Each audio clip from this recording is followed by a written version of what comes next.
হযরত আব্দুল্লাহ ইবনে মাসউদ রাদিয়াল্লাহু তাআলা হতে বর্ণিত, তিনি বলেছিলেন সাল্লাল্লাহু আলাইহি ওয়াসাল্লামের ইরশাদ করেন, আমি তো তোমাদেরকে সেই লোকের কথা বলে দেব না যার উপর দুজকের আগুন হারাম হবে, যাদের দুজকের আগুন পরিবেশ করবে সে ওই লোক যার মেজাজ নরম, স্বভাব কোমল, আচরণ নম্র।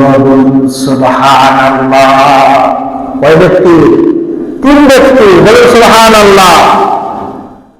যে লোকদের মেজাজ নরম, স্বভাব কোমল, আচরণ নম্র। সুবহানাল্লাহ। তাহলে তারা কি উত্তম ব্যক্তি? তারা কি উত্তম ব্যক্তি? দেখা যাচ্ছে হাদিস শরীফের মধ্যে একটা হবে, আবু হুরায়রা রাদিয়াল্লাহু তাআলা হতে বর্ণিত, তিনি বলেন, নিশ্চয়ই এক ব্যক্তি হযরত আবু বকর সিদ্দিক রাদিয়াল্লাহু তাআলা ওনাকে গালমন্দ করতেছিল, মন্দ বলতেছিল। ওই অবস্থায় আল্লাহর নবী সাল্লাল্লাহু আলাইহি ওয়াসাল্লাম উপস্থিত ছিলেন। ওই মুহূর্তে যখন হযরত আবু বকর সিদ্দিক রাদিয়াল্লাহু তাআলা গালি দিচ্ছেন, তখন আল্লাহর নবী এটা শুনে আশ্চর্য হয়ে তিনি মুস্কি হাসতে লাগলেন। সুবহানাল্লাহ বলেন। তখন অনেক আবু বকরকে গালমন্দ করতেছে। এক পর্যায়ে আবু বকর নীরব। অনেকবার গালমন্দ করার পরে হযরত আবু বকর রাদিয়াল্লাহু তাআলা তিনি কি করলেন? পাল্টা উত্তর দিলেন। যখন পাল্টা উত্তর দিলেন, দেওয়ার সাথে সাথে আল্লাহর নবী রাগ হয়ে গেলেন। কার প্রতি? আবু বকরের প্রতি রাগ হয়ে ওই মজলিসটি উঠে চলে যাচ্ছে। তখন আবু বকর রাদিয়াল্লাহু তাআলা আনহু নবীকে বললেন, ইয়া রাসূলুল্লাহ, ওই ইহুদিটা আমাকে গালমন্দ করলো, আপনি দেখলাম নীরব মুস্কি হাসছেন। যখন আমি পাল্টা জবাব দিলাম, তখন আপনি রাগ হয়ে উঠে গেলেন। কারণটা কি ইয়া রাসূলুল্লাহ? আমি জানতে চাই। আল্লাহর নবী সরকারে কায়নাত বলেন, ও আবু বকর, যখন ইহুদি তোমাকে গালি দিচ্ছে, তোমার পক্ষ হয়ে একজন ফেরেশতা তার পাল্টা জবাব দিচ্ছে। ও আবু বকর, যতক্ষণ তুমি নীরব ছিলে, ততক্ষণ তোমার পক্ষ হয়ে ফেরেশতায় জবাব দিয়েছে।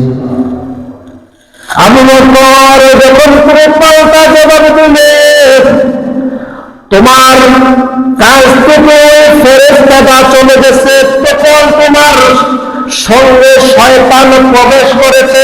নাউযুবিল্লাহ বলেন। তখন কি প্রবেশ করেছে? শয়তান প্রবেশ করেছে।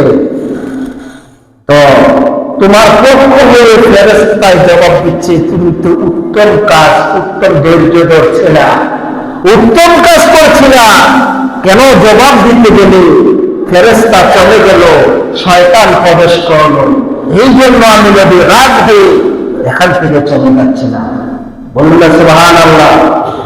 তাইলে ধৈর্যশীল, কেউ গালি দিবেন, কেউ মন্দ বলবেন, যদি আপনি হাজির দ্বারা প্রমাণ নীরব থাকেন, তাহলে আপনার পক্ষ থেকে আরেকজন ফেরেশতা জবাব দিবেন। আর আপনি যখন সাথে সাথে জবাব দিবেন, তাহলে মনে করবেন আপনার উপরে শয়তান প্রবেশ করেছে, শয়তানের কুমন্ত্রণায় আপনি তার পাল্টা জবাব দিচ্ছে। আমার বাবারা, বন্ধুরা, শুধু তাই নয়,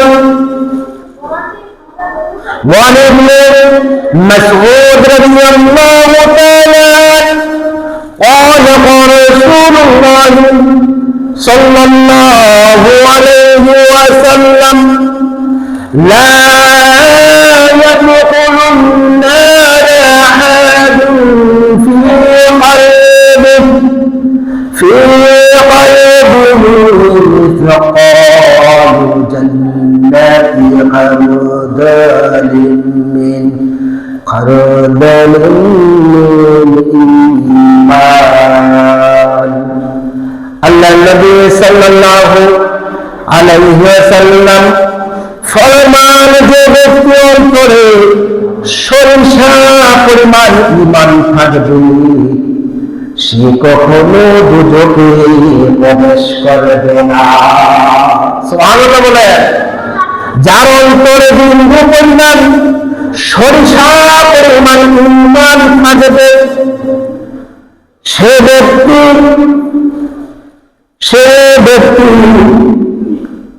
যার সরিষা পরিমাণ ঈমান আছে সে ব্যক্তি জান্নাতে প্রবেশ করবে।